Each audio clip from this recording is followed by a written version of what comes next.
Good morning, everyone.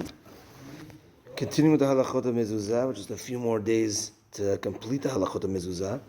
So the Mezuzot that we're used to are in a case outside, like protruding from the frame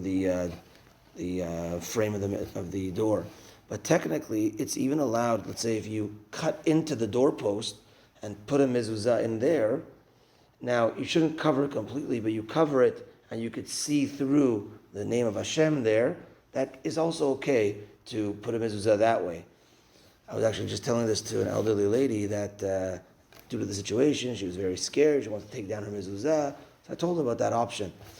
So that's halacha number one, that's allowed. Now, let's say a person moves into such a house and they have mezuzot that are like in the doorpost. And he wants to check the mezuzah. So he wants to take it out.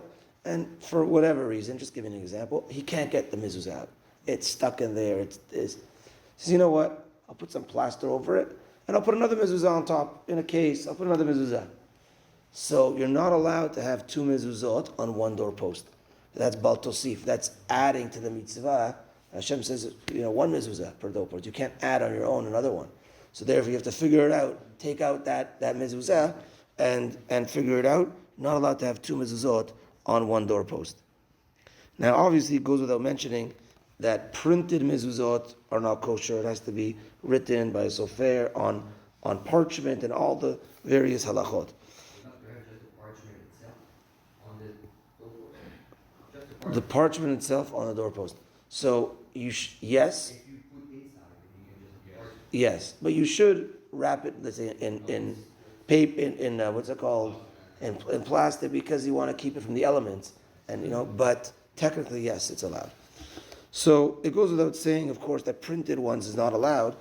But just to bring to your attention that, unfortunately, there have been stories, in bigger cities, New York, Israel, even here in Toronto, there's been some stories. So basically, the advice is before you buy your mezuzot, your tefillin, a sefer Torah you want to commission, so make sure you run it through your local rabbi to make sure that you're going through the right sofer.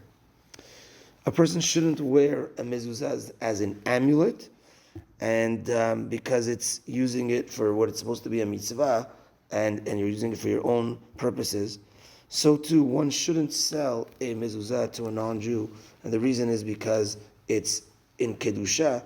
We have the mitzvot, for us. Now, certain things, if a person, let's say, is in the conversion process, there's differences. They're in training to be a Jew, but in general, from kadosh to chol, you're not supposed to make that transfer.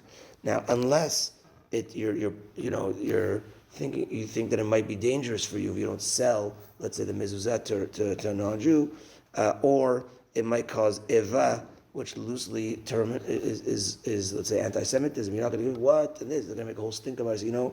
So you could do it in that case. What if you don't sell them? You just leave them.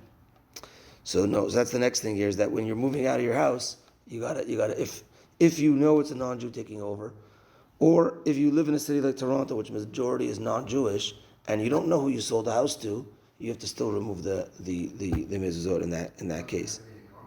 What?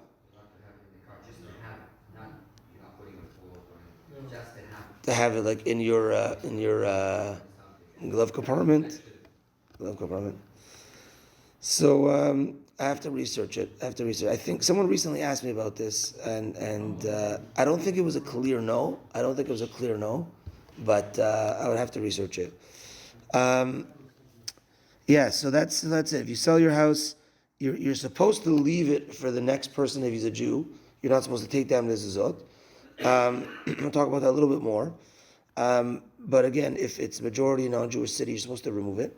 And obviously, last halacha goes without saying that if you're living in an area where sometimes we tear down houses, we build the new houses. So if you're tearing down your house, then you have to take off the mezuzot as well before you build your new one. What if you spend a lot of money on one? It's really good. It's nice. You should take it off and just put it back on with a little cheap one. Before you move out, But I guess so. If it's still kosher, if it's fully kosher, you could If it's fully kosher, then you can. Now there's the case and there's the thing, right? So the case is different than the actual. We're talking about the actual mezuzah, the parchment. Yeah, the parchment is what we're talking about, not the actual case. Yeah. Okay, that's that for today. Mincha tonight is getting earlier. We're in the fives now, 5:55 tonight. Mincha, 5:55. Have a good day, everyone. Exactly. Have a good day, everyone, and Shabbat Shalom. Time to